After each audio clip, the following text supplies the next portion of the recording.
আপনারা জানেন আমাদের অন্তর্বর্তীকালীন সরকারের প্রধান নোবেল বিজয়ী অধ্যাপক ডক্টর মোহাম্মদ ইউনূস উনি সবসময় খুব প্যাশনেটলি একটা কথা বলেন, সেটা হচ্ছে সংস্কারের কথা। উনি এটা মিন করেন। উনি সবসময় আমাদের সাথে একান্ত আলোচনাতেই বলেন যে যদি সংস্কারই কিছু না হয় তাহলে আমাকে তোমরা আনলা কেন। উনি যখন এই কথাটা বলে আমরা বুঝতে পারি উনি কতটা মিন করেন জিনিসটা। ফরচুনেটলি আমরা আইন ও বিচার ও সংসদ বিষয়ক মন্ত্রণালয়ের পক্ষ থেকে আমরা সংস্কারের লক্ষ্যে ইতিমধ্যে অনেকগুলো কর্মসূচি নিতে পেরেছি। আপনারা আমাকে কথা বলতে দেখেন, কিন্তু এর মূল কৃতিত্ব হচ্ছে আমাদের যারা অফিসার আছে ওনারা দিন রাত কষ্ট করেন। অনেক সময় শুক্র শনিবার অফিস করেছেন, অফিস আওয়ার পরেও অফিস করেন, এবং আমি তাদের সাথে খুবই রাগারাগি করি কাজে একটুখানি দেরি হলেও, তারপরও তারা এত একনিষ্ঠভাবে কাজ করেন। মূল ক্রেডিট হচ্ছে ওনাদের। আমি জাস্ট আপনার এটাকে হয়তো একটু গাইড করি, একটু এটাকে আপনার এনকারেজ করার চেষ্টা করি। তো আমি আপনাদেরকে বলি, আমাদের মন্ত্রণালয়ের পক্ষ থেকে আমরা 3টা টার্গেট করেছি সংস্কার কার্যক্রমের ব্যাপারে। একটা হচ্ছে দ্রুত এবং স্বল্পতম সময়ে অল্প খরচে মামলার নিষ্পত্তি করা। এই লক্ষ্যে আমরা গুরুত্বপূর্ণ একটা পরিবর্তন অলরেডি করেছি। সেটা হচ্ছে আমরা বাংলাদেশে এটা আগে হয় নাই কখনো এত বড় পরিবর্তন, সেটা হচ্ছে আমরা সিভিল প্রসিডিউর কোডের পরিবর্তন করেছি। আপনারা জানেন আমাকে অনেক আইনজীবীরা ধন্যবাদ জানিয়েছেন যে আমরা কতগুলা পদক্ষেপ সেখানে নিয়েছি।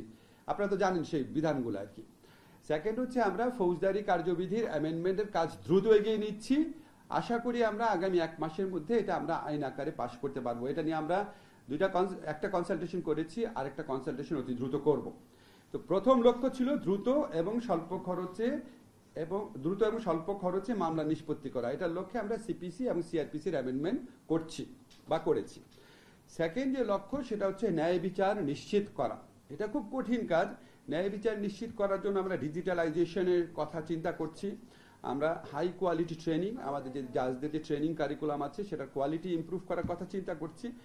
জাজদের অ্যাকাউন্টেবিলিটি বাড়ানোর কথা চিন্তা করছি। আপনারা জানেন আমরা যারা জাজ আছেন, যারা আইন বিভাগে যারা কর্মচারী আছেন, কর্মকর্তা আছেন, সবার আমরা সম্পদ বিবরণী সংগ্রহ করেছি। সেটা নিয়ে আমরা ভবিষ্যতে আরও কাজ করব। এছাড়া আমরা আইনজীবীদের সাথে সহযোগিতায়, ওনারা অনেক সহযোগিতা করছেন আমাদের, ওনাদের সাথে সহযোগিতা করে আমরা দ্রুত ন্যায় বিচার নিশ্চিত করার যে আমাদের সেকেন্ড লক্ষ্য সেটা পূরণ করার চেষ্টা করছি। আমাদের যে থার্ড লক্ষ্য সেটা হচ্ছে মামলার অভিশাপ থেকে মানুষকে মুক্তি দেওয়া।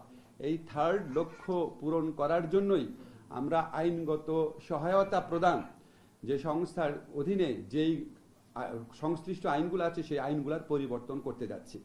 আজকে সেই আইনগত পরিবর্তনের মাধ্যমে সরকারিভাবে আইনগত সহায়তা, আইনগত সেবা দেওয়ার প্রক্রিয়া আমরা আরো অনেক দক্ষ, কার্যকরী, দ্রুত করার লক্ষ্যে কিছু পদক্ষেপের কথা চিন্তা করছি। সেগুলি প্রেজেন্ট করা হয়েছে। এখানে আমাদের যারা আইনগত বেসরকারি পর্যায়ে যারা আইনগত সহায়তা প্রদান করে থাকেন, আমাদের যারা সিনিয়র আইনজীবীরা আছেন, আমাদের যারা লিগ্যাল এইড কর্মকর্তারা আছেন, ওনারা সবাই ইনপুট দিয়েছেন। সবার কাছে আমি অশেষ কৃতজ্ঞতা জানাচ্ছি। আজকে ছুটির দিনে আপনারা সবাই আমাদের আহ্বানে আসছেন। ইউএনডিপির পক্ষ থেকে আসা হয়েছে, আমাদের যে জার্মানি, এটার নাম কি, জিআইজেড এর পক্ষ থেকে এসেছেন, সবাইকে অনেক ধন্যবাদ। আইএলওর পক্ষ থেকে এসেছেন, ধন্যবাদ সবাইকে। আমি শুধু আজকে আমাদের লক্ষ্যটাকে আপনাদের সাংবাদিক ভাইদের সহায়তার জন্য একটু খুলে বলছি। আমরা আপনার এই আইনগত এই সহায়তা সংস্থাতে যখন আসলাম, প্রথম মিটিং করার পর আমি জানলাম যে ওনারা বাংলাদেশে 5 লক্ষ মামলা হয় প্রত্যেক বছরে, অ্যাভারেজে। সেখানে মাত্র 35,000 আমরা এই লিগ্যাল এইড সার্ভিসের, সরকারি লিগ্যাল এইড সার্ভিসের মাধ্যমে নিষ্পত্তি করতে পারি। তো আমি ওনাদের থেকে 2টা খুব এনকারেজিং তথ্য পেলাম।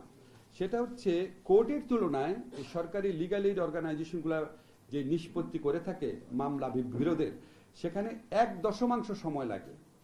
সরকারি লিগ্যাল এইড সংস্থার মাধ্যমে যে আইনগত প্রতিকার দেওয়া হয় সেটা আদালতের তুলনায় 1 সময় লাগে রাফলি।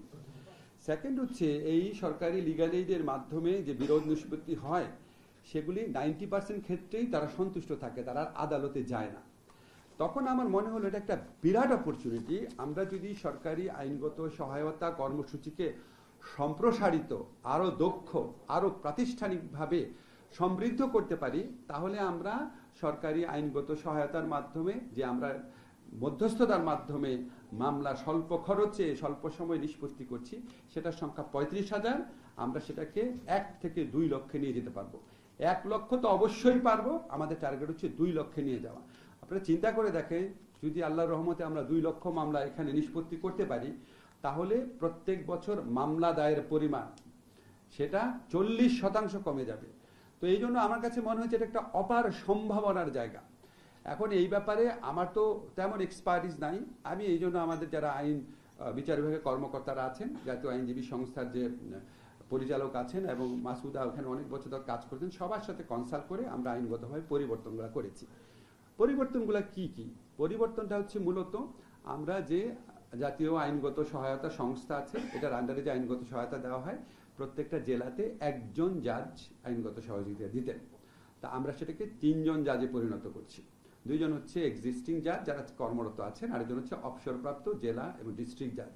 কেন আমরা অবসরপ্রাপ্ত জেলা ডিস্ট্রিক্ট জাজেরা আনলাম? কারণ ওনাদের সুদীর্ঘ অভিজ্ঞতা আছে আর মানুষের একটা কনফিডেন্স আছে। মানুষ যদি মনে করে একজন অবসরপ্রাপ্ত জেলা এবং ডিস্ট্রিক্ট জাজ জেলা এবং দায়রা জাজ আমার মামলাটা নিষ্পত্তি করে দিচ্ছে, ওনার একটা কনফিডেন্স ফিল করে। এটা হচ্ছে একটা মৌলিক একটা বিধান সংযোজন করা।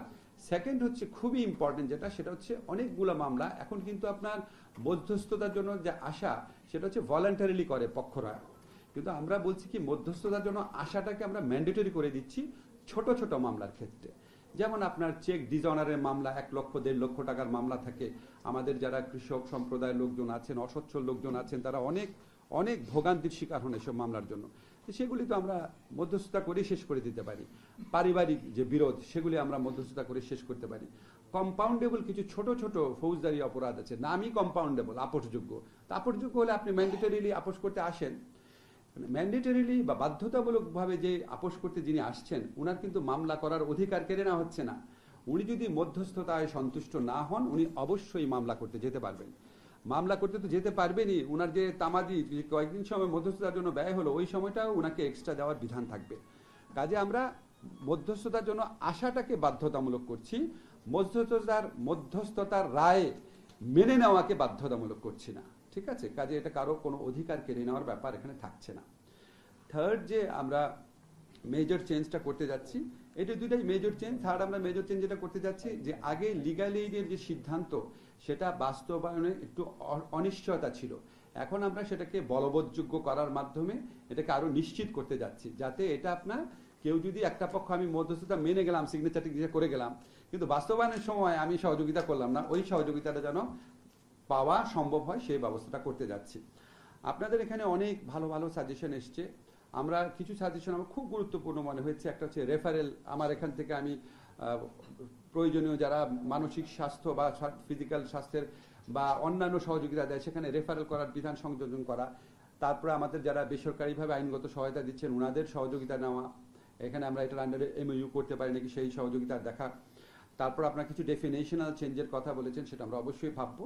আমরা প্রত্যেকটা জিনিস নোট নিয়েছি, আমরা সেটার আলোকে পরিবর্তন করার চেষ্টা করব। আরেকটা কথা আপনাদের বলে রাখি, আমাদের ভবন সংকট রয়েছে, প্রযুক্তির সংকট রয়েছে।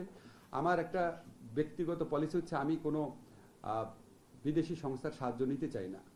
আমাদের মধ্যে একটা প্রবণতা আছে যে আমরা নিজস্ব মানে সামর্থ্যের দিকে তাকাই না, সবসময় মনে আছে একটা প্রকল্প করে ফেলি, কিছু টাকা পয়সা নিয়ে আসি।